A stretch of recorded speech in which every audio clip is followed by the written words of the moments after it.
Before we get into this week's episode, mark your calendars for May 4th this year for the North Atlantic Beer Mile at Waterfront Fest in Wheeling, West Virginia.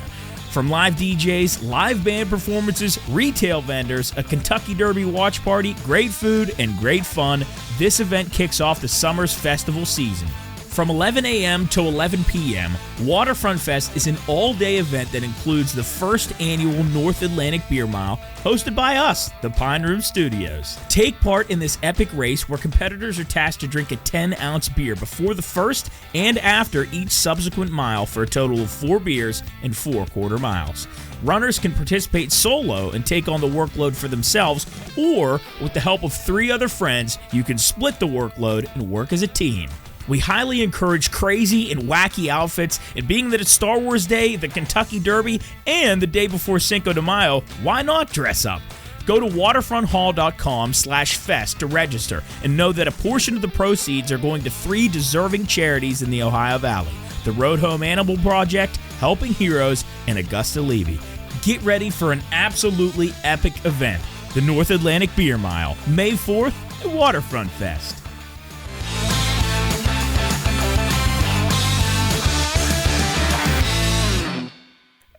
All right, hello, everyone. Welcome into the Pine Room Podcast, episode 103. Myself, Jarrett, Chris, Matt, Jeff here in the studio. We're here rocking it for our 103rd episode, rolling into the month of April after this. I think it'll be April by the time, no. April 2nd. Yeah, Probably April be 2nd April when you hear 2nd. this. Hope we fare better than Pan Am Flight 103. Which one was that? Lockerbie, Scotland. That was what, in 88? Yeah. I wouldn't shut it down. Where did it shut it down? Where did it shut it down Blew over? up over Lockerbie, Scotland. Yeah. Didn't it just disintegrate? Yeah, supposedly Libyans blew it up. Oh, yeah, right. Didn't some airline CEO just get either fired or step down because of all the bullshit with the Yeah, but airlines and stuff I like saw his call. He's going to get $24 million. A slight that's 20. so bad. Yeah. Wait, that's so wait, horrible. what? What did he do? Can't put him out in the cold without 24 There's just million. a lot of things going along the airplane business right now, and a lot of errors, a lot of planes having to come down, all different stuff. Well, it's Boeing, though, right? Boeing, yeah. Yeah, Yeah. they've grounded a bunch of those because they're dangerous. Their fucking windows are blowing out Yeah, of them and all goofy kind of shit's happening mechanical and- failures. Oh, yeah, because not a little bit ago, that door ripped off. That Yeah, Boeing's a mess. They're Yeah. a mess. What a Ooh, shame, that's- too. that's One of the a- best that's companies. a in lot- the one world. of the Yeah, best. don't- aren't they like one of the most profitable companies in the world? Yeah. Yeah. Yeah. But here's the deal: when you have a golden parachute of $24 fucking million, you can't be like, go ahead and fire me. Yeah, that's fine. Yeah, Fuck go it. ahead. Let me go, please. They are better off paying out these lawsuits that they have every once in a while than they are like going through and redoing all their aircraft. I watched a documentary on it. It's fascinating.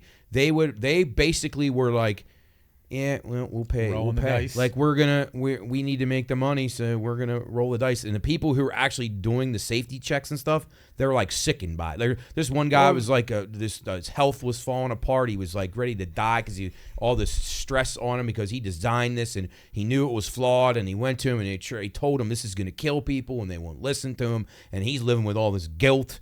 And then you got these CEOs who just like, we're not really going to change it because we'd rather just pay the settlement. We have insurance. That's Yeah, gross. it's That's sick. a little unnerving. gross. You can watch a thing on Netflix. Well, There's one on there. Didn't recently was it a Boeing whistleblower that ended up dead? Yes. Yeah. Yes. Now yes. the guy, I don't know if he had already retired or whatever, but he just talking about one of those guys Matt was describing. Riddled like with that. guilt. And then he Yeah, and he then was he sick ended and up by dying? well, Suspicious. you know what? He supposedly he committed suicide. Yeah. They But hit him bullet with in the back. They of the actually head. hit him with a Yeah. plane. I'm not sure how you do that, though. Yeah, How does you that go like- work? It's How does that I work? don't know. But because No one they ever said- investigates that stuff though. Oh no, but that guy was just discussed about what he had seen, and he had been retired, and started just talking about. I think he was going to testify in one of those. There's a lot of similarities Yeah, to and several and cases. just- Like dead? Yeah, he's dead. I guess my question is with that kind of stuff, and obviously that's only just one example of millions. Like, we truly are just a puppet in this whole, really, we're just puppets. At the end of the day, we got the information that's given down to us. We have to eat it because at the end of the day, none of us are powerful enough to even make a dent in that. And to say that people, and here's the deal, that's not the only industry that doesn't really give a fuck about people's lives. There's plenty of industries too, but to somebody to admit at that level, the executive level, that we know that it's wrong and we know that it's going to be lives, but Christ, the insurance policies will cover the debt, so it's not a big deal to us. Like, fuck it. And what we say this all the time on either the radio or these parties. Everything's driven by fucking money. It doesn't. It's the bottom line.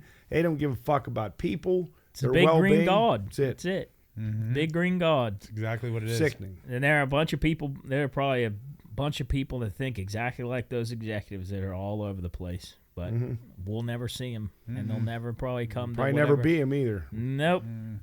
Which is good. That is good. Yeah. I agree with that. We don't want to be an asshole. Chris, real quick, speaking of planes, I've recently got my mom hooked on the plane tracker, the phone app that tracks every flight. She is just fascinated with this plane tracking. Well, I it's funny you say that because I thought of you. It was like 10:30, maybe.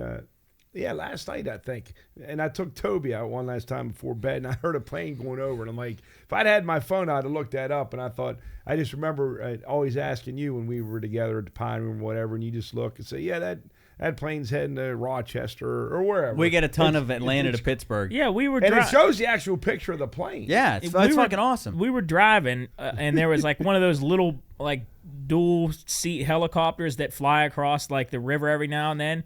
We're driving, and there's one goes overhead now, and the helicopter he whips his phone out.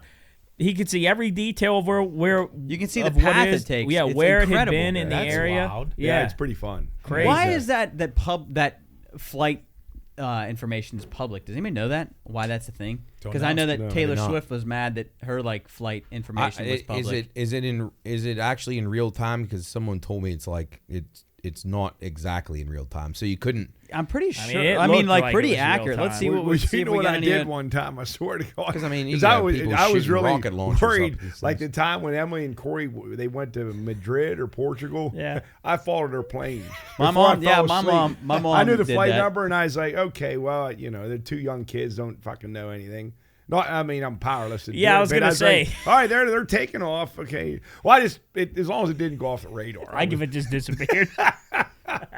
We've got one right but now. I did going watch ahead. it though. Yeah. Right? But anyway, it's I don't know why interesting. there's public. I think like they had to have some sort of delay on there though. That could be. There's one going above us pretty much right now from Willoughby to Sanford. It looks like Willoughby's up by like Cleveland to Sanford. So that I just think, Willoughby, but it's it not must even a came commercial. from It probably came from one of those little airports. Yeah, it's a Cirrus SR-22 private owner, and the fact that I know that is insane to me.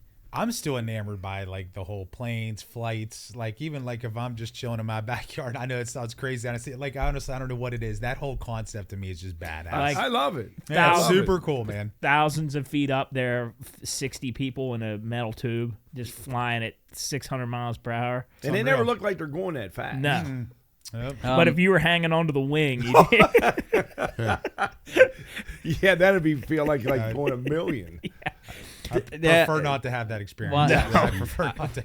I found, aside from military and government-sensitive flights, flight information collected by the FAA is considered public information because taxpayers pay for air traffic controllers, runways, towers, and other resources utilized by both commercial and private pilots.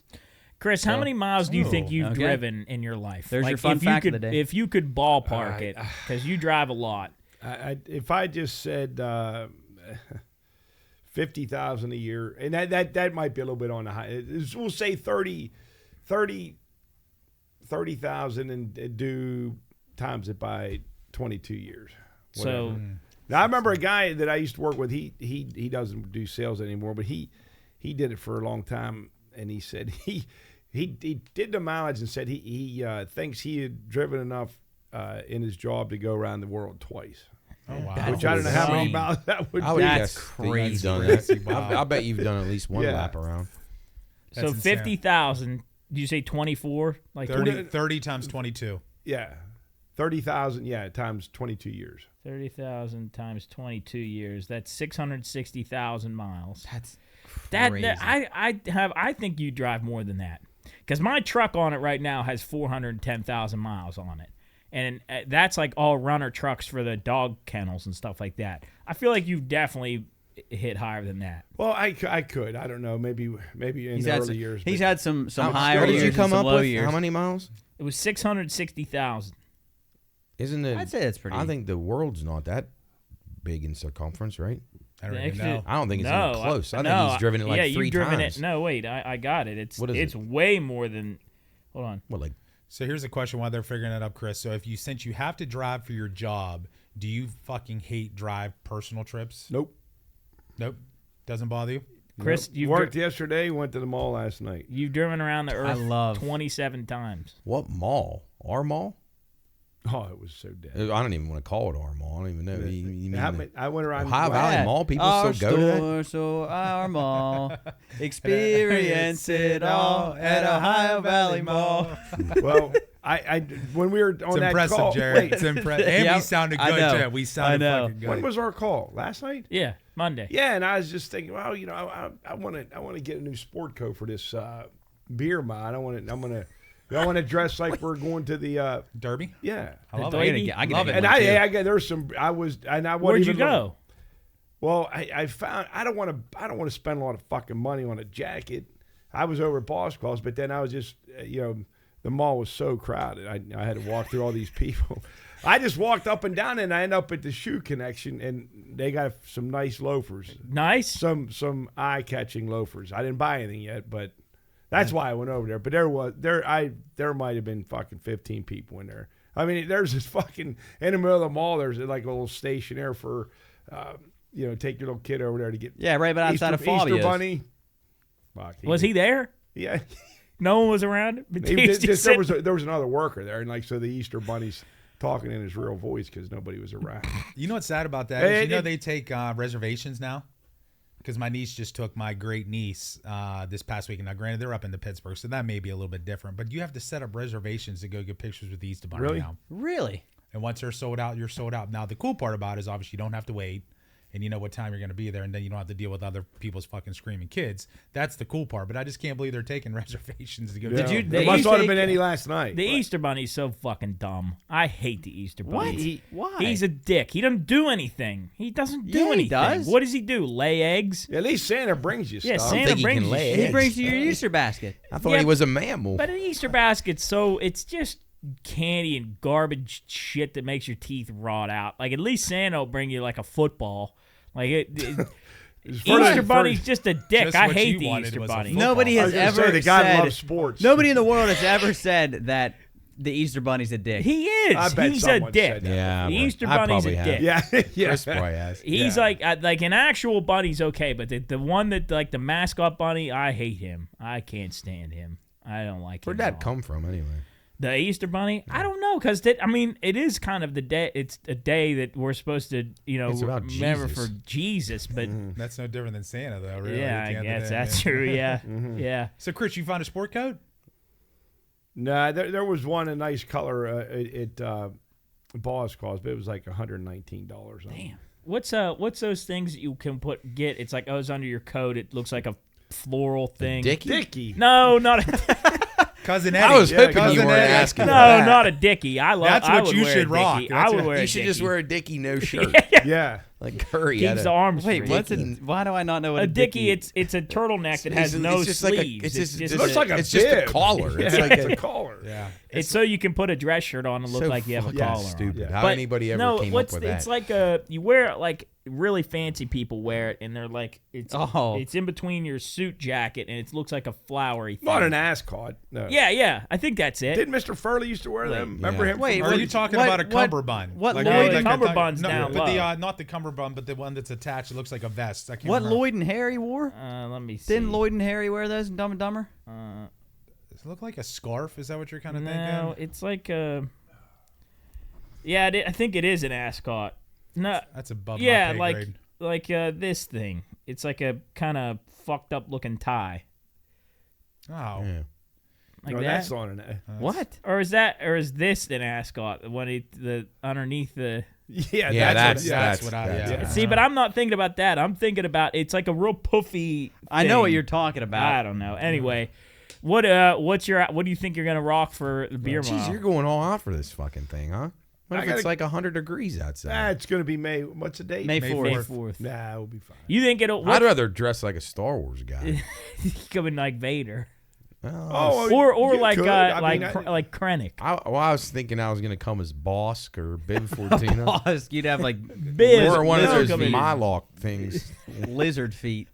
Yeah, but I think Chris, you'll look. I'm excited to see you Dapper all for sure. gussy. Jarrett, you're And- dressing and- up, right? Oh, yeah. I'll have my am I. suit on. Hey, Shoe Connection did have a pair of white loafers. Like, didn't cousin Eddie wear those? Sure did. And the Dickie. Didn't- And the Dickie for sure. I just laughed and said, "Well, I got to see what my outfit is, the color and everything before I buy a pair of loafers." What do you think about guys that go out to like a bar with a suit jacket on? I'm probably going to be the anomaly, but I think it's sharp. I'll be honest. I'm Like- okay with like- it. Wait, like they go To the that's, vets? That's To the their. That's like the way you they go- leave the house. Yes. To go. No. If you're I'm okay leaving with work and you're in No. a professional attire, then totally cool with that. Because unless the But dude, if you're wearing that out, at least the bars that I frequent, now, Yeah. I would say you got fucking problems.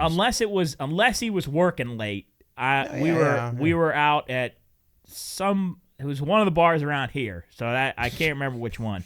Which But- are all fancy, But of course. he had a suit Pop in. jacket on, like a blazer Oh. with a button-up shirt that was unbuttoned, like three Oh, buttons. I hate that. And then With he had a some gold chain Well, on. that's With a suit jacket that's a on, little and then fucking the khakis and the loafers. I think that if you go through that amount of effort to go out, feel like you're overcompensating. What's up with the button the shirt thing? I don't. Get I don't that. understand that, What but I'll the be honest, fuck I'm is perfectly that? fine with a sport coat and a pair of jeans. Yeah. Like I'll be Oh, the jeans, okay. I've never I mean, done I'd, that. I'd I've never be okay with that. Now, there's probably not many. I mean, you would have to, if we were going to pick areas in this neck of the woods, that would be an Ogilvy thing.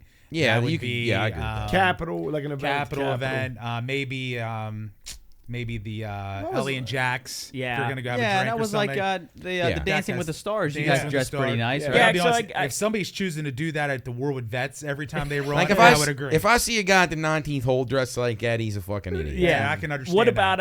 about Like our buddy that's in prison wearing a fucking suit everywhere. Yeah. That's all he had. I He's mean, like, come on, man. Or Yeah. buddy. yeah. Just give it a rest. We could go on about that. Well, I wanna interview Do you him think? still. Do you think? What about the same for a cowboy hat around here? And I guarantee we have some listeners that If that's wear your cowboy get up, hats. I'm cool Yeah, with that. I mean, because that I've fits never- into me around here better than the suit stuff. Now, what do you think about a cowboy hat and then dressed from head to toe like Yellowstone, like I got no issue with checkered shirt, leather vest, like Boot the cut like starch jeans, and then snakeskin boots. So I have a better. I'm going to clarify your question. My question is Jeff Doyle doing that, or is there a true cowboy that lives on Exactly. a farm? Right. Because If if that's I did, you, if yeah. I did that, I'd hope to God you'd look at me like, what the fuck are you See, doing? We know you, but Yeah. if that is truly who you are, I'm with you, Jeff. And 100%. I think it's different because you had mentioned last week about seeing the guys from the PBR. The you see PBR. Nick wearing a But I was like, that would be awesome. Man. That'd be so awesome. he just comes in cowboy Yeah. Nick, big belt buckle and a Cowboy hat. Nick. You know Oh, what? man, a big that ass. guy. His belt buckle would look like that coaster, Yeah, like a big 100%. ass And belt then, buckle. and then he comes in and stays wearing that same outfit. Maybe that's what we should do next Pine Room season. We all just Dress come like- in as I think you guys should cowboys. do that Or at Halloween. cowboy. Yeah. Those guys. Going on right there. Apparently, next week, we're in this business competition, and there's a girl that her business is like these slim helmets that go under your cowboy hat, and she's in this business competition that we're in, and apparently Soup got us hooked up to go to her farm and ride horses next week. Oh wow. Be careful. So yeah, you don't want to maybe- end up like Christopher Reeve. I know. Dude, for real. I won't ever. I love horses, but I ain't never getting on one. They me kind of scare neither. me, but I think They I do feel scare I me feel too. like They're I too should. powerful for me. I feel like I can't go like dressed up like this. Like I gotta get a. I'm gonna wear some chaps. I gotta wear assless a, chaps. yeah, like without jeans on, Assless chaps. with my ass stick. See, Wait. Nick would wear those without You mean for jeans the- underneath. Are you talking about this farm or the business competition? No, for the farm. Well, yeah, I guess we're Oh. going to this I farm. just hope you survive the farm so you can do the competition. Yeah, I know. I'm a little nervous, but break I, your I- collarbone. I- Oh, man, but that I is feel like scary. I need to wear at least like a cowboy hat. Yeah, I was gonna say we talked about the Stetson hats. You Yeah. can last wear a week. ball cap on. Cowboys wear But ball caps. That's true. too. but like you said, Sometimes. like if you wore that, obviously we would all be like, Jeff, come on. I would hope. Fuck. Like, I would hope. yeah, like if you just This is happen my to- new look, you, guys, You, man. happen to go into Kroger and you look down the aisle and Jeff's got like boots with spurs. Yeah, The he big- actually did the that big at the cowboy- Rivers this past Like weekend. here, That he was was- what he was Nobody wearing. knew me. He went incognito. Jeff's walking down the freezer aisle and you just hear clink, Clean And actually, every time I seen somebody, I just flicked my cap. Yes. Ma'am, howdy, ma'am. He's got a Got piece like of, a big chaw in. Yeah, he's there. got like a Yeah. piece of wheat in his. He's like chewing on a thing. Piece of wheat. Oh god! But that's but hilarious. then Afternoon, again, in saying that, I when I see somebody around here, simply because like people around here are country, but there's not like cowboys around here. There's not Poser like country. yeah, there's not There's like some people farm. that are like going out and wrangling bulls in the Wheeling area. So when I see somebody dressed up from head to toe, like they're from I don't know, like Wisconsin Montana? or Wisconsin. Nah, they dairy farms up there. Yeah, Montana. Yeah, there's like we're like in redneck. We're like redneck country. I feel like the people if you're dressed like a cowboy, that's like Western, like Montana, Wyoming, Idaho, sky country. like all that. We're in Southern. Yeah, we're in like Texas, moron New like Mexico. moron redneck country. No, you're right. I do think, though, at the end of the day, not to contradict you guys, I do think you have your people that, like, if you go on the outskirts of Wheeling, the people that own a whole bunch of property and stuff like that, Yeah, there and are they've grown some. up on the farms and stuff like that, I do think we have some true cowboys, but they're minimal, very, very minimal. I agree with your statement. I think we probably have more fucking redneck I would say motherfuckers. We got a lot of those. Just go in the basement at Wheeling Park. Listen, Oh, yeah. That's like going to another country. We saw a truck yesterday in Wheeling that literally It was like dual. literally looked like it was from a scary movie. It was like an old Ford, probably pre-80s, like real heavy made truck, and in the front literally looked like there were bullet holes in the windshield, and then this guy had a big metal bull on the dashboard, and it looked like if it was after you, if you looked in your mirror and you were driving home and it was after you, you'd think this is it. This is You're like Dave, man. I'm finished. We Yeah. had that the bumper where it had those I don't even know, like almost like teeth on the front. Yeah, you know, when- like when he gets caught under the bus Yes. and he's Oh, jumping yeah, on yeah. the bus on his Trying to dual. get that piece of shit car If off. you know what we're talking about, where's the dual? It's behind the bush. Oh, it's behind the bush. The dual sign. Yeah, if you've never seen that Academy Award-winning film, Duel. But I would embrace that cowboy, maybe not the light, but the look. look? Like if we were in that, territory where people dress like that, or where I brought up that way, like I said, that guy looked sharp last week. I think, would you rather be, if you went into a bar, like a standard bar, what's like a middle of the line bar that we could say you'd find any range of people In in? Wheeling? Like Generations, here. probably. Yeah, generation. Yeah, I'd say probably. All right, River so City, so like the River Alpha, City maybe. Generations, and you walked in and you saw a guy wearing what I described first, so a suit jacket, like wearing a button-down shirt that's unbuttoned, his hair slicked back, Gold chain. or a guy that's dressed to the nines like a cowboy. Who would you go up to first? Probably Cowboy. Well, I don't think I'd be approaching either one of them. Yeah, I was to be yeah. quite honest. But, Yeah. But all right, who would you not like absolutely? Chris can instantly answer hate? because he was talking to a bull rider. Well, yeah, and I took last week. So I'll have a biased opinion. I'll definitely because he was so polite. Anybody you could tell he was genuine Yeah. too. Oh, he 'cause was. that's the Yeah. way There was nothing fake about that. Or guy. well, He you'd was get a- into your scenario, Jeff, where you checked the guy at the door when you asked if it was a line last week. yeah. Might be that guy with the suit on. I think if you get to the point of the typical, and I hate to be stereotypical, the typical look of, like you said, if there's the hair slicked back and he's got some curly cues coming out because the button down with the gold chain, that smells of douchebag. Yeah. Well, then he But probably it doesn't mean he's a douchebag, but it kind of smells as a douchebag. But then he probably put like 5 handfuls of cologne. A lot of on.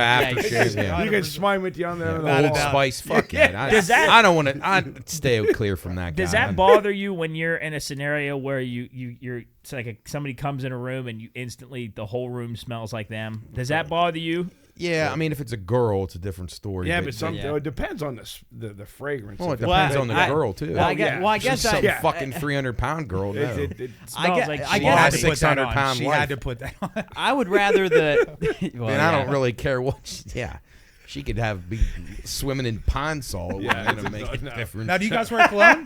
Do you guys wear cologne? Not like a heavy. I used to wear- have some. I go wrist, and then that's all.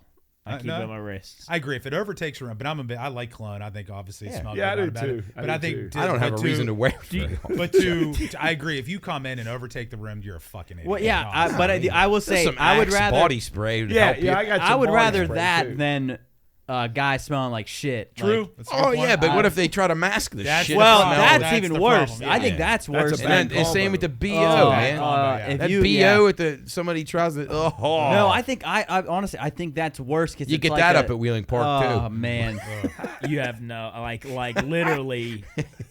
How do people not know when they smell? I think we've Nose had this blind. We conversation have. Actually, it before. hasn't been crazy long ago. Yeah, and Okay. but I to that point, I don't.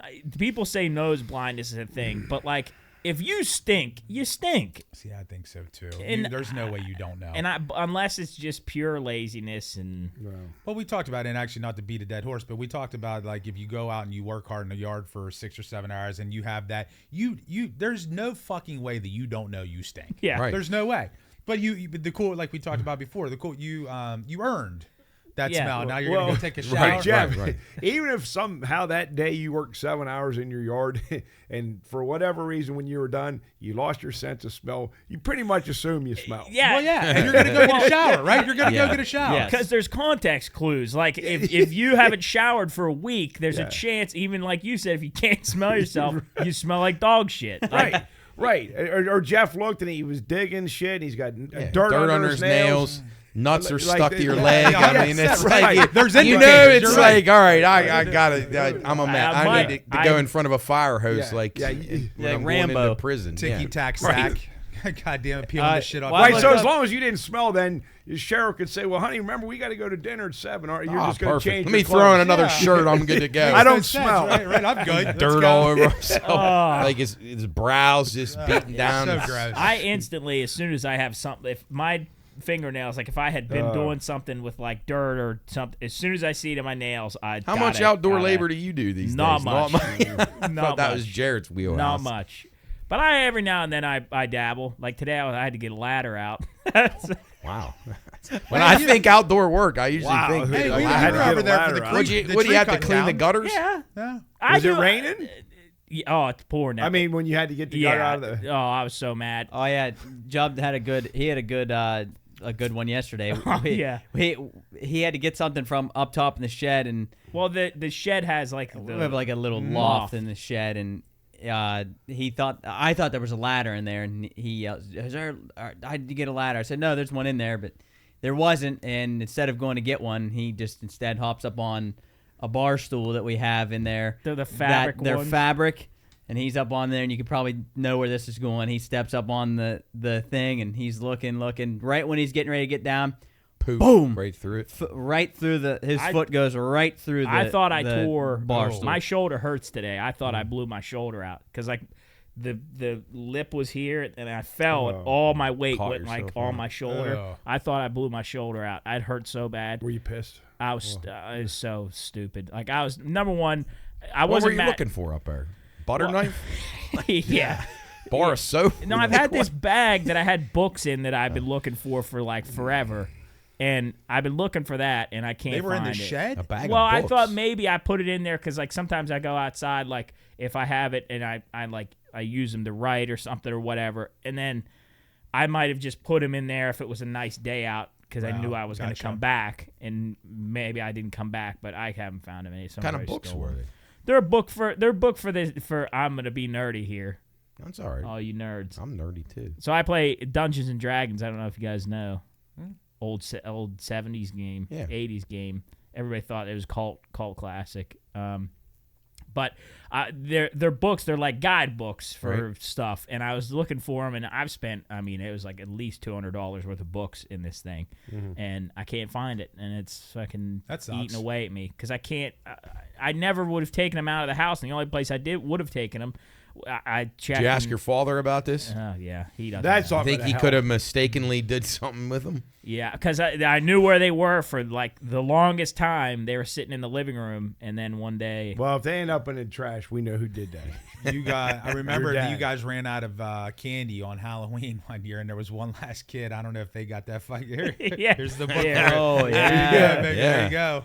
That could have been. Yeah, My dad's not very good at that. My mom does not get too happy with him about putting stuff somewhere or throwing things away. Is he bad about that? Bad. Horrible, real bad, awful. Speaking of throwing things away, a guy who might have thrown his career away, Shohei Ohtani. Yeah. What's going on there, Chris? I don't know enough about it, other than it just seems like just so much controversy and a lot of finger pointing and blaming everything away from him. It's Well, he's the best, Chris. yeah. What did you think of his press conference yesterday? Well, it wasn't even really a chance. press conference. Well, I mean, but Didn't answer he's questions. denying everything, obviously. Yes. So how did the Yeah. guy steal $4 million from We you can't guys? figure that out. That's we what have I no don't- idea. We have no There's a- idea there's a lot how that- a guy got a line of I credit mean, of that how many size. different questions are there that are A lot. unanswered? And none of Or them he have even. changed- None of them. Not only have they not been answered, they haven't been asked. No one's asked. Yeah, them. you can't Only ask him. people are asking ourselves. But what the hell does it matter I if we think ask it? only now after that press conference yesterday, more questions have Right. arose. Why are him and the interpreter good buddies, and then he calls them business partners in another interview, and then he says one time he says I paid off his debts for him. The other time he said he had nothing to do with it, and he didn't have anything to do with the gambling. He didn't know about it. So there's a lot of holes in this. I don't understand how, if he says that Ippei's been stealing money, I don't understand how he has access to his money. I don't does that work? understand that. It makes Like, no do you sense. give your But he's just got employees- cash laying around. Like, Jeff, do you give your employees at work access to your bank account? I sure as fuck don't. Fuck no. So how in the hell are they stealing from this guy if he says we're not even friends? We don't have a social life together. We have no. We're not even friends. He said. He said we're not friends. So then what's he claiming the relationship? They're just business partners. See, that actually, right Even there, though Ippei follows him everywhere. in my personal opinion, if I couldn't speak the language in the country that I was in, it sure as fuck wouldn't be some dude that I did, because you got to spend 24/7, 365. Correct. It would be a buddy, Somebody you're comfortable with. comfortable Yes. with. And it's somebody Absolutely. that has to know your candor. Like, Yes. Yeah. like Exactly. you guys would be good translators for me, for somebody else, because you know how I talk and how I word things. Whereas, like, if you had a stranger that just didn't know that, A bit, that's makes Which no sense. which Yeah. you could tell yesterday during that press conference that I don't know if the other interpreter was nervous or he just He was wasn't definitely very. nervous. How about your very first good. day on the job? You got to deal with Oh that. my gosh! Jeez, welcome He to was the horrible. Dodgers, buddy. Here He you was go. awful. but Yes. but I So mean, all you bad. have to do is just relay what he says, though. Well, in theory, but then you got to deliver it in a way that maybe is Americanized. Maybe he just says it in gibberish Japanese, and then you I can gotta- see if I so can don't find know. it for I us. feel like interpreters take a lot of liberties because I was saying that on the radio. If you guys ever watch those UFC fights, Joe Rogan will ask these Brazilians or somebody, a Japanese. There's a lot of Asians too. So you answer the question, and a guy will go on for 2.5 minutes, and then the interpreter will say like, "Oh, he said thanks for everybody for coming and supporting him. And the fighter he was going against really did a nice job." And it's like he said 5,000 words. You said 15. There's got to be something missing there. So the guy that can't speak you- English you talks for a half hour. Yeah, you must No, just and give a then- little synopsis of it or a little summary Yeah. instead of the actual thing that he says. So I said today, Chris, and I'll ask you and Jeff because you weren't on the radio. So is Shohei the one lying or is the interpreter lying? I think Shohei. I'm going to say Shohei. And actually, I'm going to probably go both. And that was actually to piggyback on what you said, Jarrett. And I didn't get to watch the press conference, but I understand you would probably be nervous no matter what. But if he was excessively nervous in his body, at the end of the day, that shows guilt too. Because like if it's pretty black and white and didn't do nothing wrong, then really you maybe have a little nervous just because you're up in front of a crowd and stuff like that. But you wouldn't be excessively nervous. I think if you went up there, if any one of us, I would think if we had to go up there and face the music and get hit with all these questions, but if you were there to tell the truth and everything was, I think you pull that off. But if you got to fucking keep spewing lies and getting hit with questions you aren't expecting or you don't know how to answer, Wouldn't you guys get angry? Yeah, Like, I would be pissed. Yeah. And you know what? Again, I'll say this. You should need to learn the fucking language of the country that you're working in. Yep. Like, you should at least make a little bit of an effort. Because you can't just plead ignorance and say, well, I didn't see the things on the wall of the locker room. I can't read. Well, that's on you, man. You need to educate yourself. You're making hundreds of millions of dollars in our country. You should learn the language. I mean, I'm fine with them being here, but come on. I tell you learn what, the though, stuff. that a lot of people will be butthurt at that statement. But I'll be honest with you, there is not a more accurate fucking statement at the end of the day. It'd be no different if we fucking rode into Japan or if we rode into China. To me, it's a sign of disrespect to that culture that you don't take at least the vested interest to try to learn the language. He's on vacation here for a week. He's been in the league for like 6 That's I think bullshit. 6 years now. That's becoming a big problem, and Chris, you can attest, across sports of all kinds. These guys they're too lazy to learn the fucking language. Oh, And yeah. it really is a sign to me of laziness and just Entitlement. you don't have Entitlement. You don't have the desire to assimilate to the culture, and it's disrespectful. And there are American people or North American people are paying your fucking salaries. So again, I'm all for these guys coming, these internationals. I think it's great. They come the right way. They're not climbing over a fence like these other idiots. But, like, you got to do your part. If I lived in Asia, damn sure I would be trying to learn the languages. Yeah. At least to be able to the minimum communication at the very least. You could have a basic conversation. Yes. Nothing's So, worse than having an interpreter come up with somebody. Does Shohei not speak any English? A Or is it little, very, a very little, limited? very, very broken, like just simple, Like you said, simple that sayings. he should be better than that. I wouldn't by endorse him if I was working at a company. I'd say, you learn the language. We're not endorsing you until you do. I would agree with that. Because I'm not marketing to fucking Asia when I'm here in fucking the United States. Sorry. Well, it's amazing that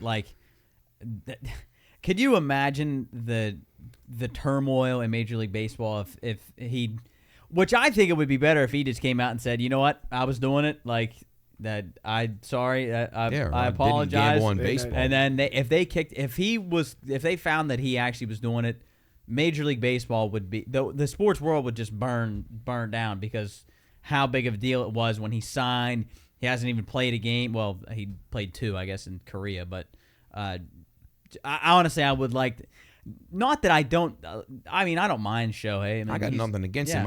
I don't care for him not learning the language, kind of just pleading ignorance, like, oh, I got taken advantage of, and there's nothing else to see here. There's more to explain here, and I don't like the way he's handling it. Whoever his PR team is, they're not doing a very good job. And if I was the Dodgers, I'd be extremely concerned because this is going to be. This is going to affect their entire clubhouse the whole season. 100%. These other guys are not going to be able to concentrate on their fucking jobs because of this guy, and he needed to squash this immediately. He didn't do a very good job. And it's amazing too is that our friend Michael Grove is on the team and in around it. Unbelievable. It's Has so to funny deal with this. that he's around it. Maybe he'll bring Shohei to the Pine Room next year, and we throw around a few DraftKings bets. Oh, with that him. would be that'd be awesome. I ain't fucking. Job could get him on those UFC fights. Breaking: Shohei Ohtani shows up at Pine Room. Yeah. Well, I'll tell you this much. And We it's true, treat I him think like you one of said the it. guys. Well, Yeah. we've tried to at least. But I think at the end of the day, like if we go down and we don't stop at a stop sign and the cop pulls us over and we tell the cop, well, I didn't know I was supposed to stop at the stop sign. Ignorance is bliss, right? And we're going to get a ticket. Hey. So, I mean, at the end of the day, this is no different. Yeah, I'll be honest. Now, with you. Who is that said that? Is that you that said that the other day? If it was fucking some shitty guy for the Pirates, he'd fucking be out of the league already. Oh yeah, Without a doubt. Yeah, if it was Jared Triolo, you said. He'd already be out of Van baseball. Meter. He'd be Well, playing for and- Frontier League. And obviously, team. I think they'll look at this totally Van different Meter. because, he's probably what 26, 27. I mean, he's the highest paid player. Now Pete Rose was different because he was a manager, right? So his playing days were over. Yep. So they're going to do everything. This guy's. I mean, he It might just get a doesn't add up. suspension, The but he's not gonna explanations get- were not good enough for But me. if he's guilty, baseball. I know. I mean, That's I where wish think they would. Pete can- I'd be shell shocked if they did too. To be honest, I just with you. don't like But I that. wish they would. Fuck him. Exactly. Fuck that. I don't like I mean- that he didn't take any questions. I think that makes things look so much worse that he just says, "Okay, I'm saying my statement. I'm out. I'm out. I'm throwing my. I'm going to say what I want and I'm leaving." Like I don't He like needs that. to explain how this dude just from under his fucking nose took That would $450 million. It would make things so much I mean, better for him. It would or if he- 4.5 if, million, pe- not if people 450. Sorry, could, that's a little too much. Yeah. That's more like his contract. Yeah, Yeah, if right. if he would just address everybody's questions, explain what happened, I think it would clear it off if he was guilty. Which him not answering questions to me makes it seem like he's. I would agree. I told way this guilty. to Nick. If he was gambling that amount of money, and you said you thought it was awesome that he was a gambler, but at some point, how much money did he make when he signed? $700 million. $700 million. That's So- not even close to what he makes in endorsements. At some point, It's probably worth $1 billion already. regardless of whether he wanted to gamble or not, wouldn't you say, I have enough? Yeah. Like, I have what I want now, and I have $700 million. I don't need to gamble. Okay. Go ahead. All right. Let's say if did anybody hit that lottery yet? They have not. No. Okay. If Mark Delbrook wins that, is he going to say, you know what? I have enough money. I'm going to stop gambling. No, he's going to gamble more. It's a great point. Exactly. Do you think- so? No. If that's in your blood, like some of the guys in our group that just like to gamble, and that's fine. They're not going to stop because they've got enough money. Do you think though? Do you think it would point. like the more you have, the more you gamble, or is it the more you have? Like would it just be like I'm going to throw $100 on yada yada yada if it hits, it hits, or would it be like I bet though, because when we're around your dad, sometimes he takes these losses or these bad beats as if your house blew up. So.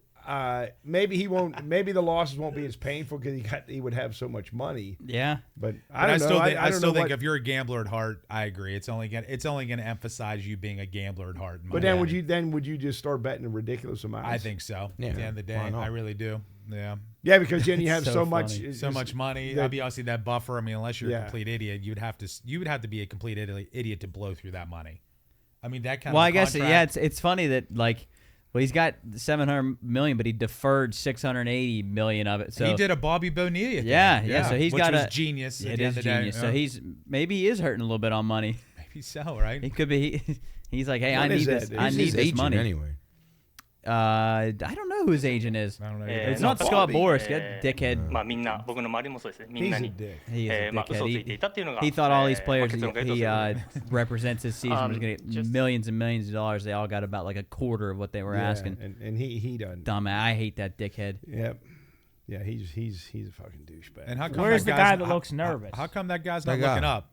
The translator just he reading. doesn't know the way that there's dickhead Ippei. Who's Ippei? This Ippei's guy, the Interpreter? interpreter. The guy that got got fired. Yeah. this guy in this video right here is the one that's nervous. Yeah, well, because he's the new interpreter now, and you can tell that he's not Welcome to very the team. comfortable with. He took over for the fired guy. yeah, Okay. yeah.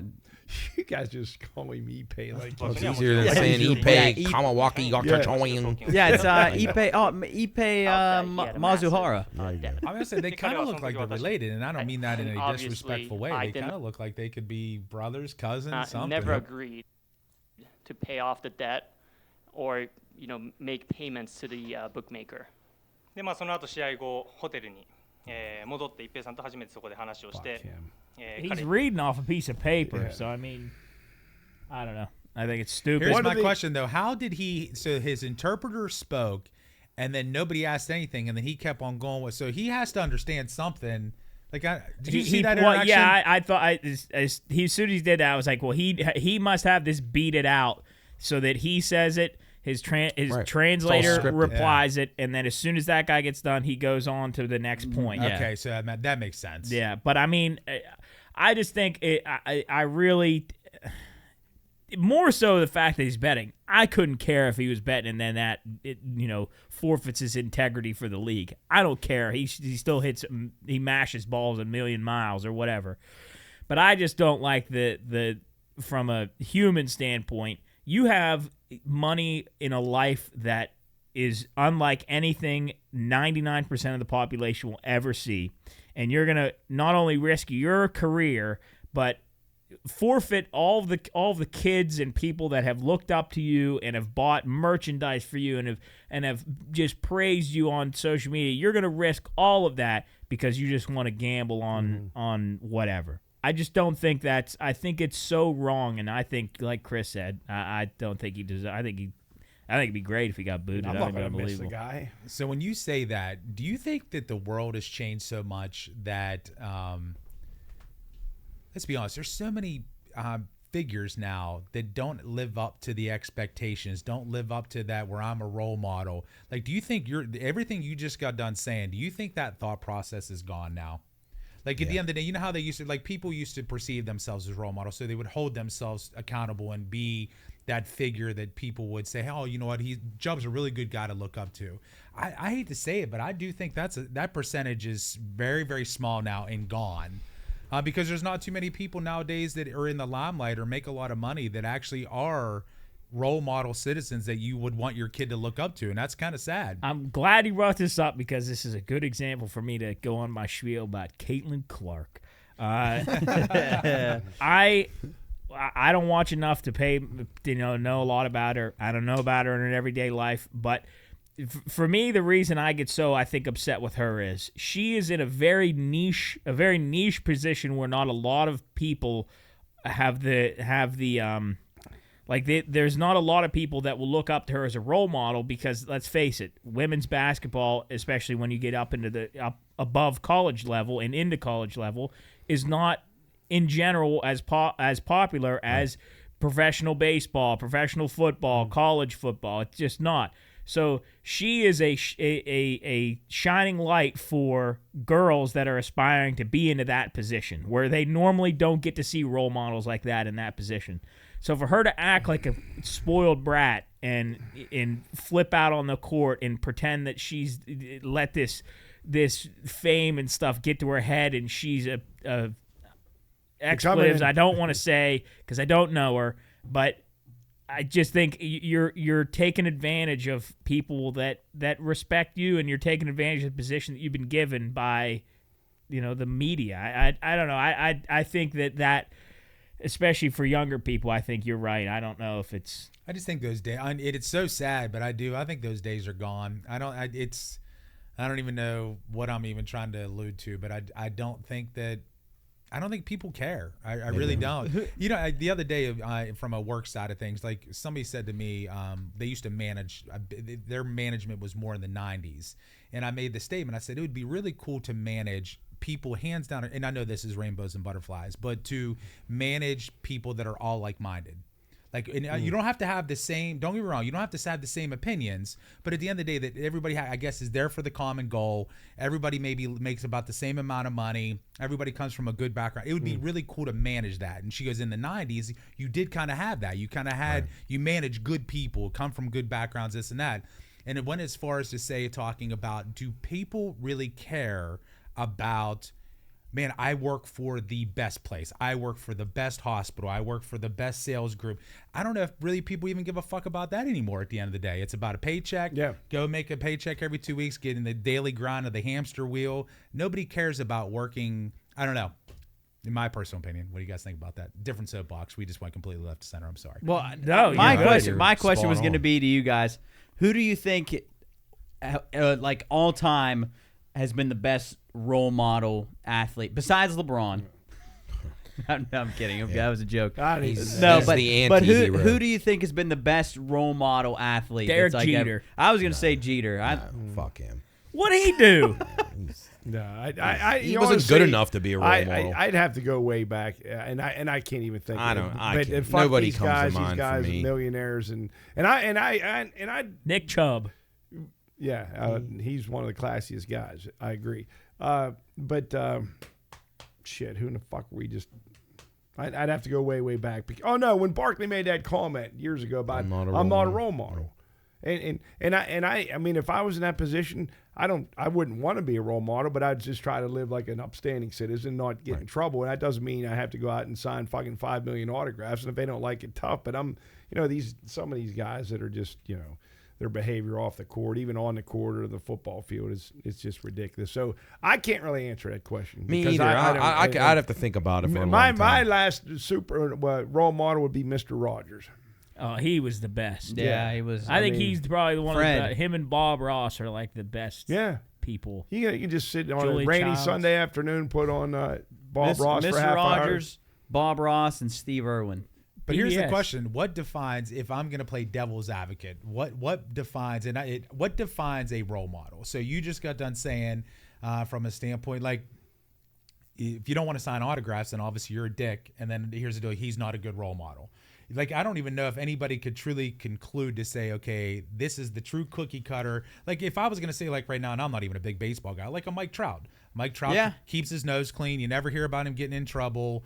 He's never in the limelight. I mean, I don't even know if the dude's married and got kids. He does. He does. So, like, to me, if you were trying to be stereotypical, you would say, because he keeps his nose clean, he plays the game the way that it should be, I think, right? Yeah, and that's absolutely. what most people say. So, but That's a good example. I got a there, good one Mike for Trout. you. Yeah. But none of them should be role models. It should be your Right. parents, Yeah. your Right. grandparents, Yeah, your yeah. teacher. Yeah, I've I never mean, once in my life emulated an athlete. There was guys that I respect the hell out of and were my favorites, but I never would ever in a spot where I was like, oh man, like I'm just desiring to be like this person, or that I would look up to them so much. No, because I came from like a normal home where I had adult role models in my life, not just my dad, but like in my mom, but like my relatives and or further along the line, family, friends, people that you actually know and they're good and you respect them.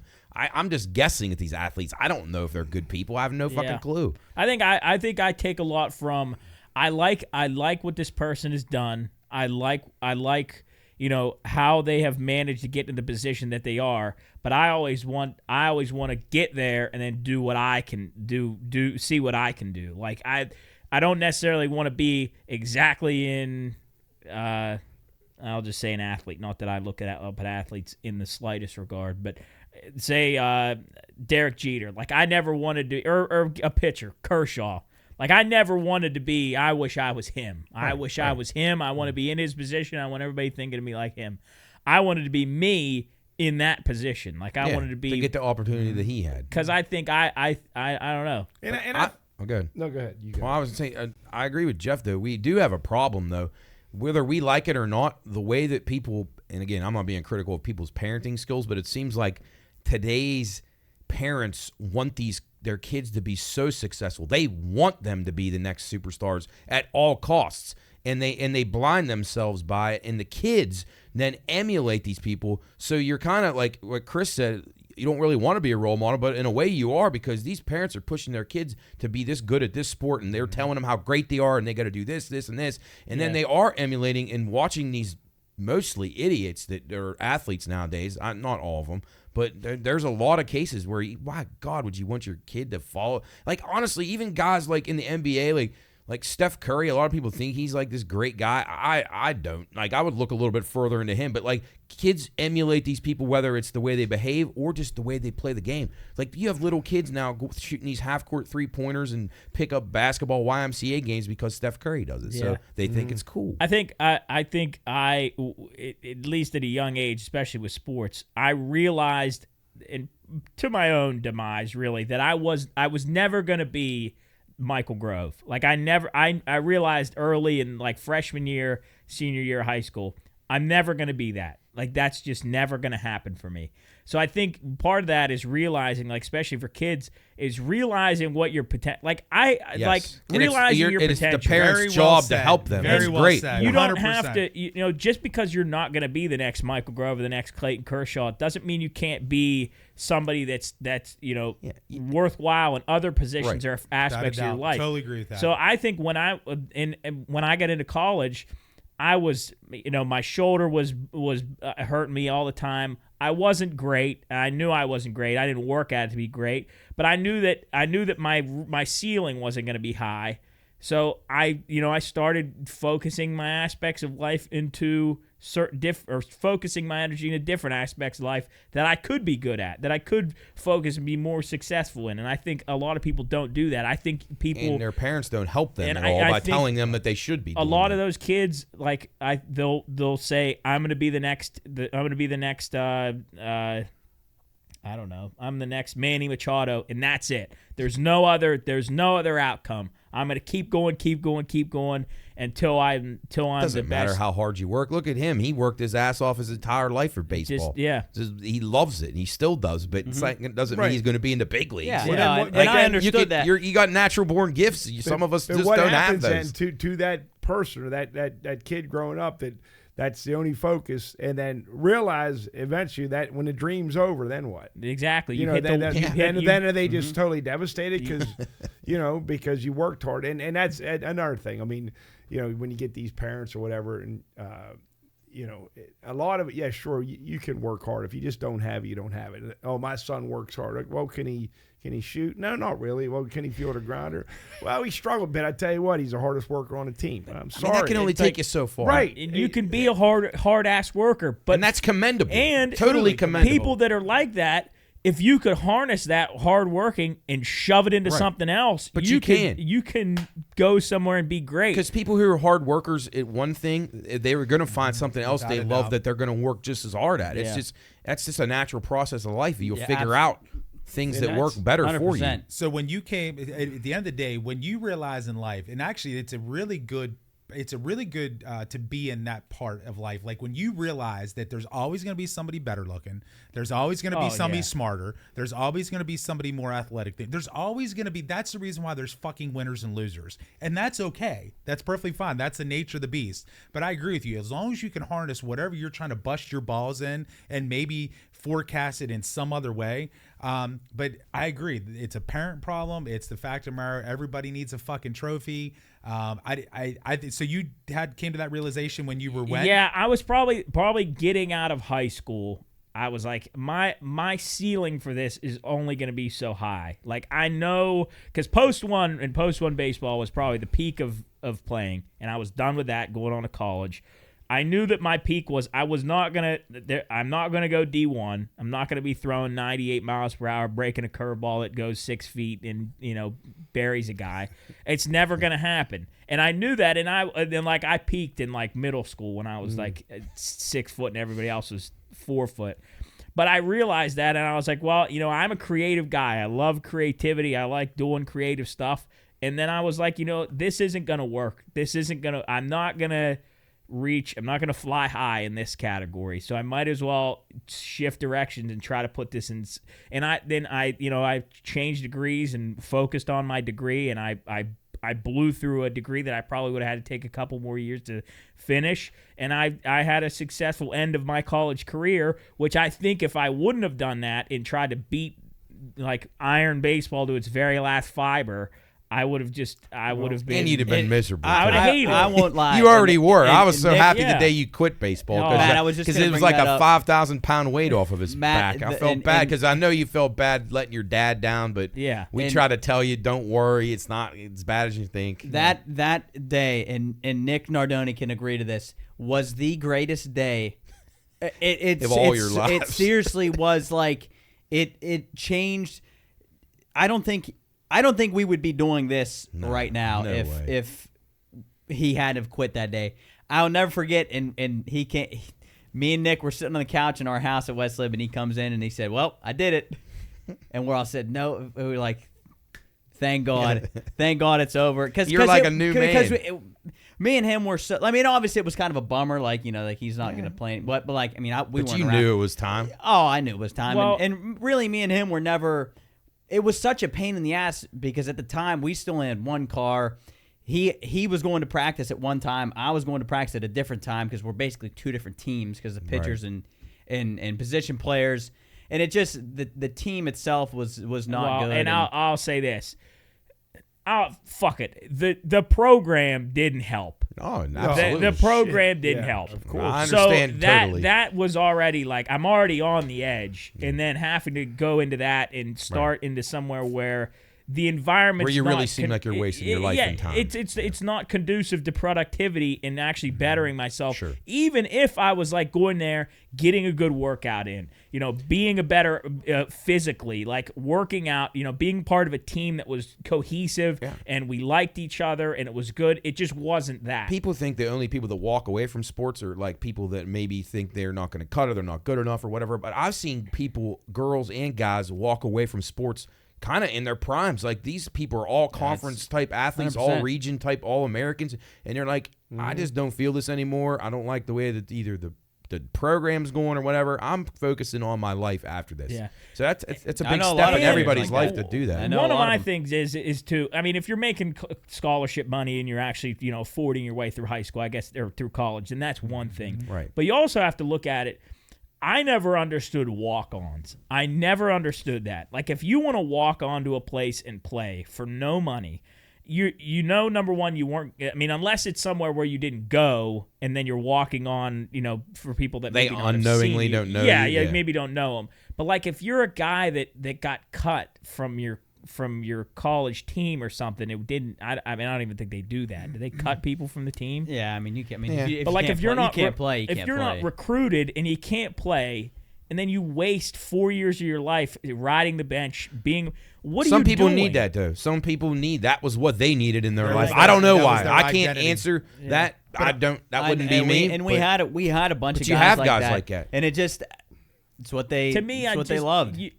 But then you look back at it, and like to me, those couple years that I barely remember, like it just was a waste of my time. Well, for instance, like I know a lot of guys. Jarrett, you probably know some guys like this, but there was guys on the West Slip baseball team back when I was in school, and then when I worked at the school, who were obviously like Chris, great kid, worked hard.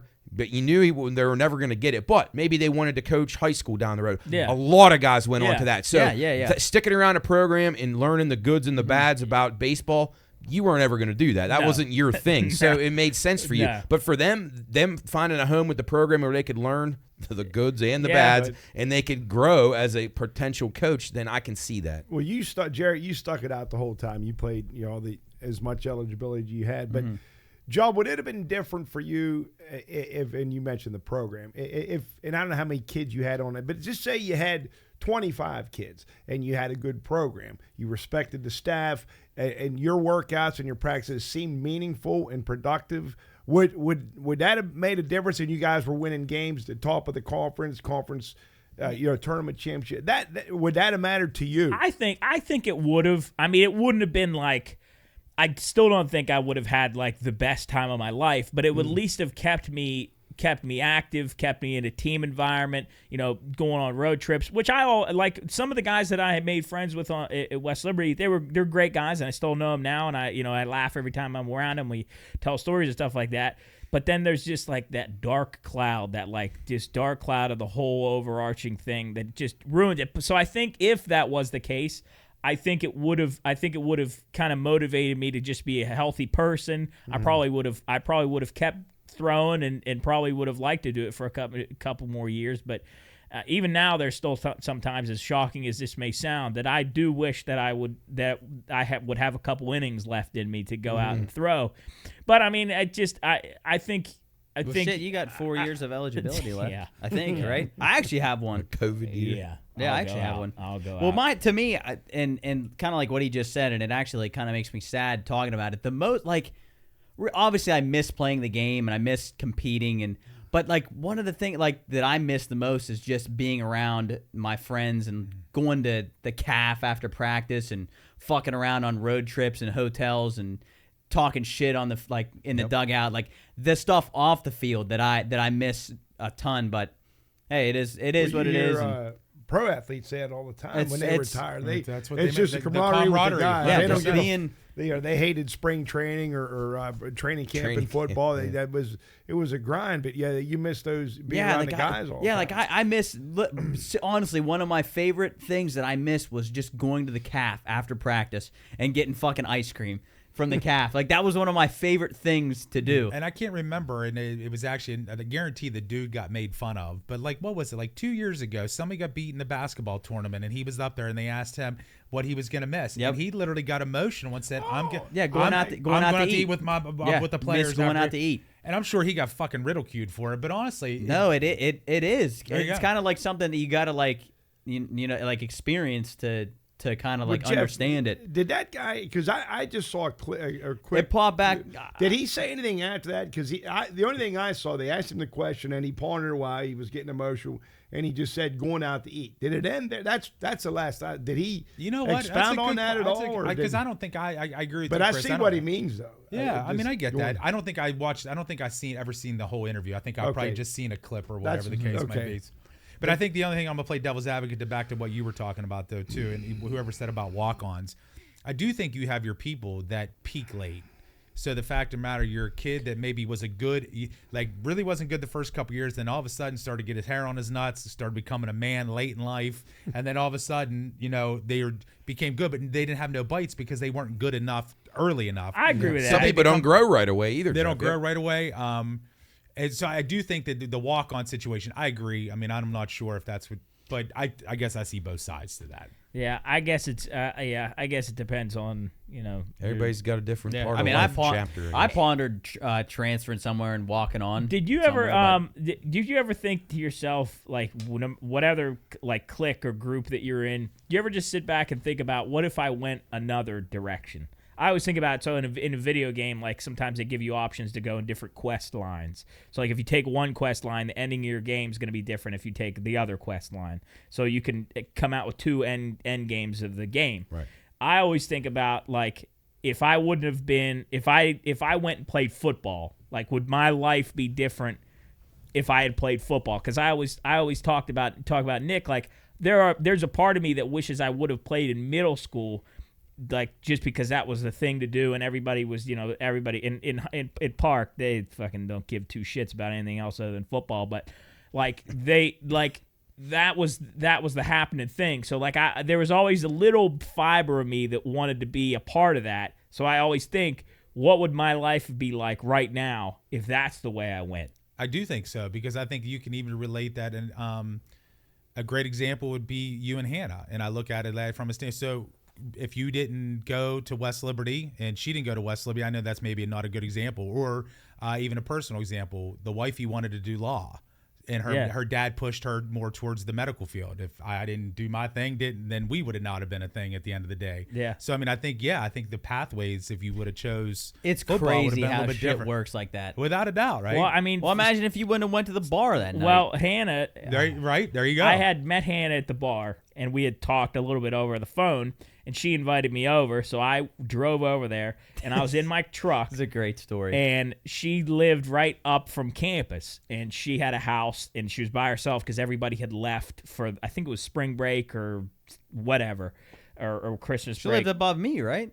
She lived in Topper Village, right? No, this is when she lived above the campus, when she lived up on that road that's by the graveyard.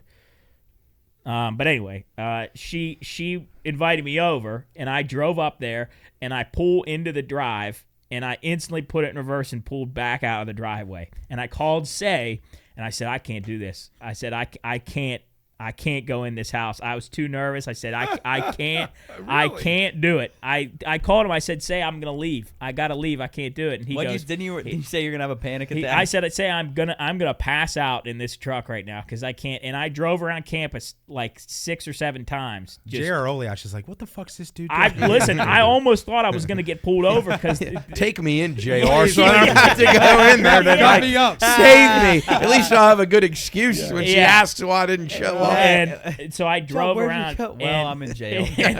And I drove. And I told her this. I was like, there was a time where I thought I was going to delete your number, never talk to you again, and never come to West Lib, and that was going to be it. And I would never see you again, and that'd be it. See, there you Because go. I was too afraid. And I think I called Cooley too, but I called Say, and he was like, you just got to do it. He's like, you just got to do it. So I finally pulled in, got in, opened the door, and I always tell her the minute that I knew she was cool, she said, first, when I walked in the door, she looked at me and goes, about fucking time. I was like, oh, okay, we're good now. What was the extent of your communication prior to that? Just on the phone? Yeah, well, we didn't even, like, no calls, just text, and it was probably about like two months, maybe a month before she'd asked me to do that, and it was horrible. I was so scared. I was terrified. So if anybody's out there that's listening to this and you're scared to go to somebody's house, your significant other, somebody you're interested in. So what was the last straw, or not straw, but who finally? I have to give all. I would never know Hannah if it wasn't for Say. If it was not for my Say, if anybody's not listening to this, go listen to like episodes like 20 something of the podcast. Say's on it. I would never have known her without him. So I give all thanks to him because he always is a guiding light.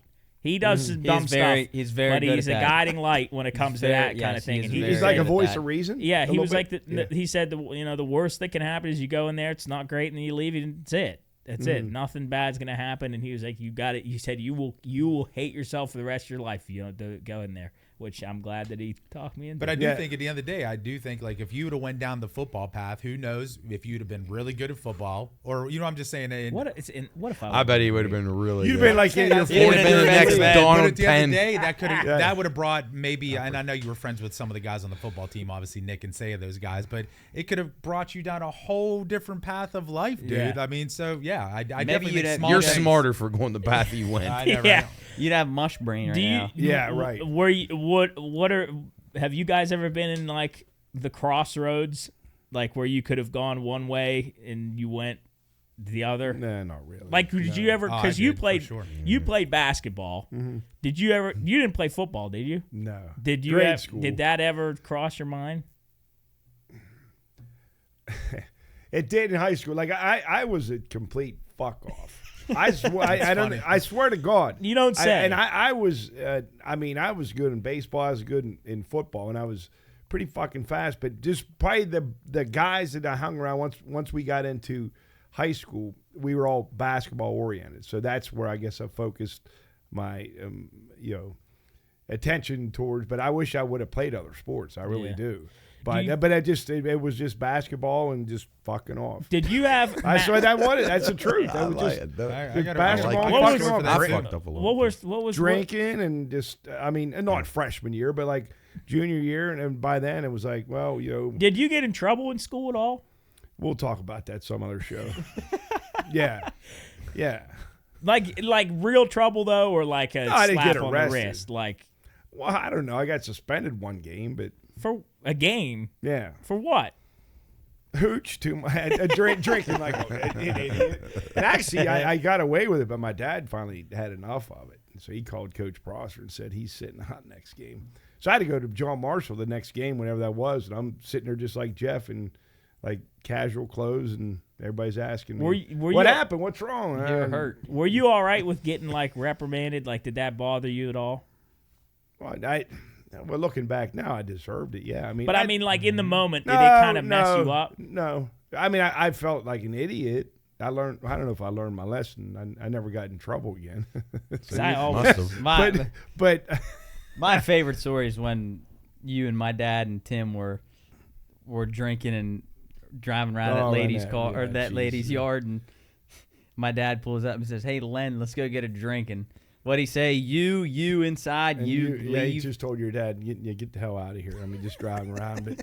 But so yeah, I mean, that was probably the most embarrassing thing that had happened to me at that point. I mean, I was only a junior in high school. I were think. you afraid to get into trouble, or were you like, I'm gonna have? You know fun what? and We were then- just so stupid. I don't know what Jeff would like when, the stuff you may have done, but we never looked ahead. We never, I swear to God, never once, and we still tell these stories, never once did any of us think about the repercussions. What could go wrong? We were just a bunch of dumbass kids that just assumed that Everything's gonna be okay. we're invincible. Well, we can't die in a car crash. You'd be like those kids in Jaws that got eaten out on the boat. yeah. Yeah, Like, I mean, yeah, it, we'll just, go- it was, and I look back now, and I think it just total I mean, we stupidity. always- And so somebody or the big guy upstairs, someone was looking over us because we actually Your should have mom was had it. probably home praying the rosary. We should have had some bad things happen to us, and then as you get older, when you have kids, then you realize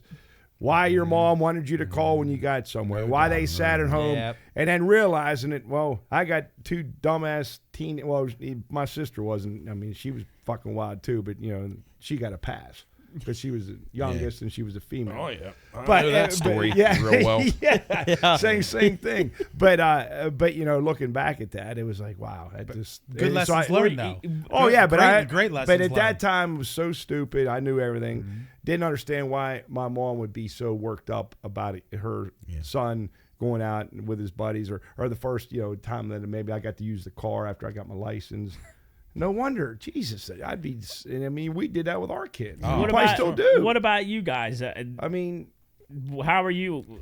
I mean, Were you I'll be like honest- that? Well, I put it this way, and I'm man enough to admit, and I did when I was younger. I would never share this story. First and foremost, in high school I couldn't even get into West Liberty.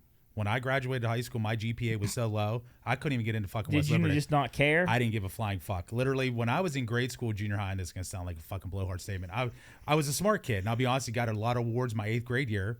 Unfortunately, my mom passed away in my 8th grade year, and then unfortunately that was my split in the road. And then it was just just downhill. Then Understandable. I started drinking, started having a little bit too much fun, and that's what I did in high school. Literally, I swear to God, could not get into fucking West Liberty. My only option was West Virginia Northern. I told my dad I was going to take a year off school. He's like, that's fucking fine. You're going to get a job. You're going to take over all your bills. I said, well, it looks like I'm going to college. Then literally my first semester in college, I was still doing what I did for and actually, let me retract it. One time I got above a 3.0 to be able to get my dad the break on the insurance. Oh yeah, that was a big deal. I remember One time, and then the rest of the time didn't give a fuck. It, yeah. Then my first semester in college, still the same way. I got my grades. My dad got them, and I actually, this is something that truly changed my life. My dad fucking hemmed my big ass up against a brick wall and looked at me and told me that I couldn't do it. If you keep on this same path, knocking him out the shit, and boom, the light switch went off, and that was it. Mm-hmm.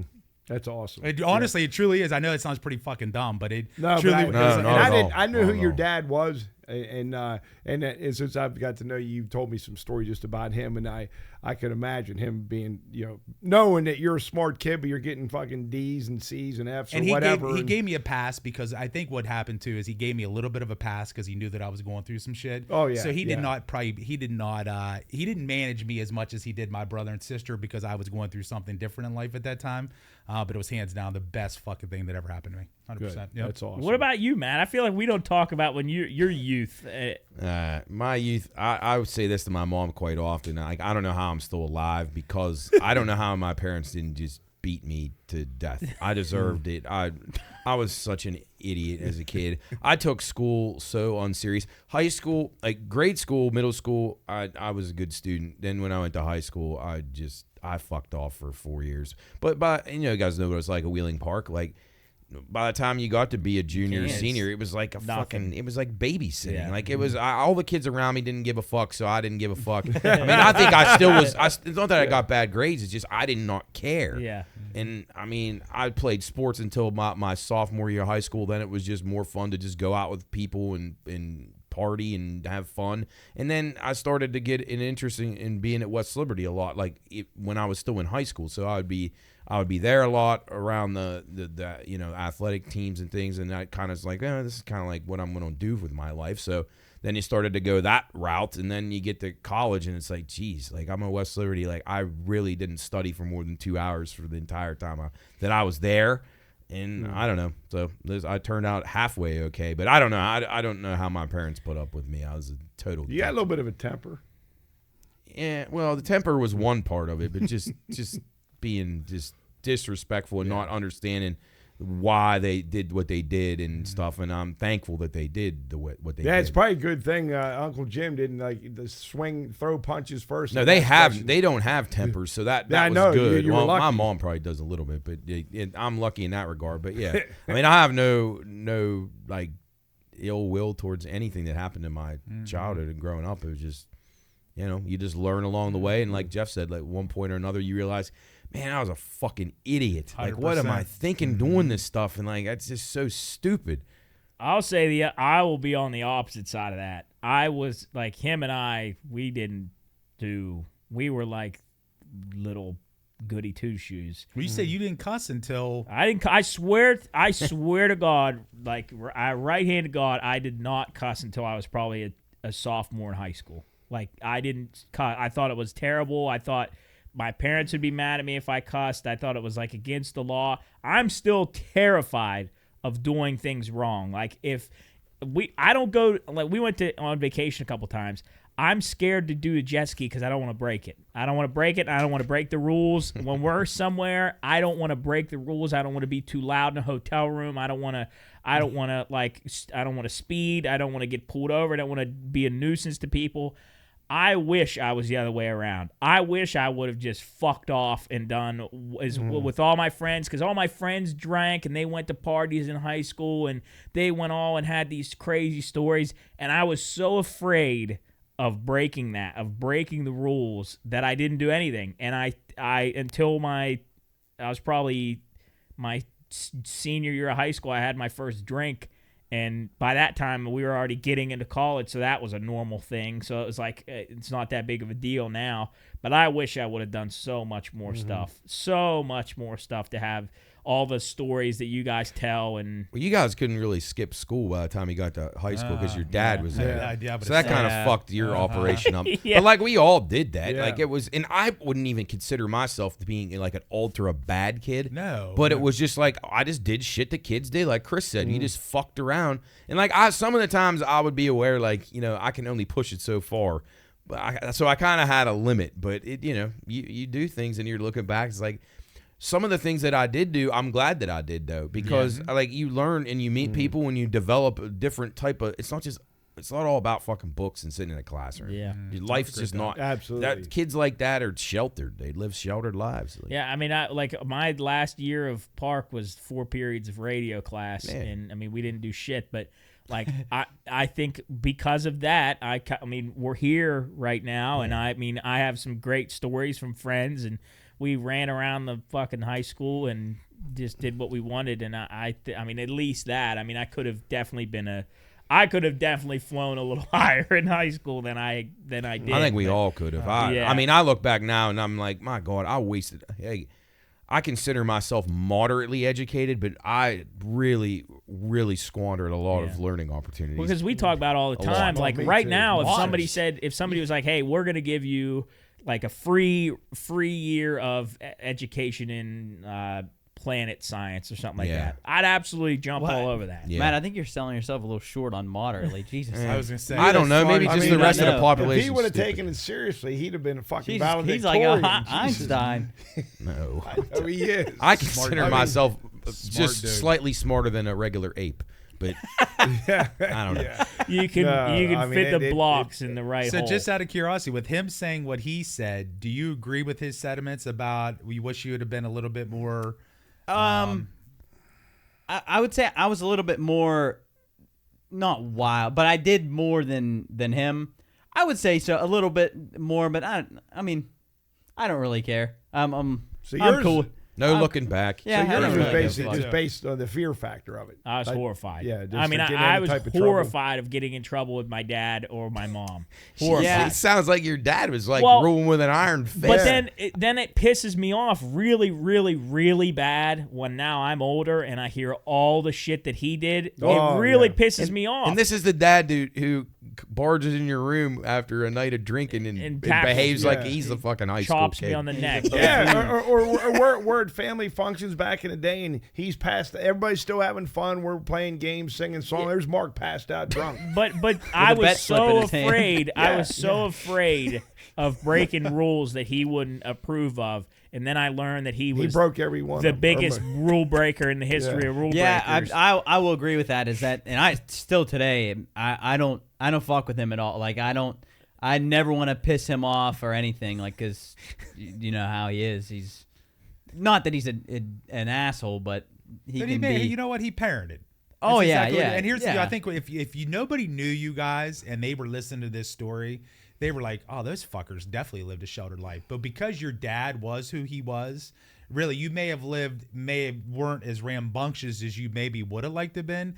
But if your dad's passed out at a fucking family party, like you weren't living a real crazy and now sheltered that, life. yeah, you know the what I mean? older that I've gotten, the more where I've been like, oh, I can do whatever really I want Did to he, do. Does he like? Have he exploded on you guys to where you were that terrified of He him? used to. Like, I mean, like, if, he was always like, and there wasn't like an example where he was like, if you fucking go out, I swear to God, I'll kill you. Like, it never was like that. But for some reason, it was just, I didn't want to break the rules. I was terrified. I still am terrified of authority. Like, I never wanted to break the rules, and I wish I could be different. I think it's just ingrained in my head. But I now. think I think having and I don't know how you were with your parents and how you were with your parents. I think a healthy fear factor is a great problem to have.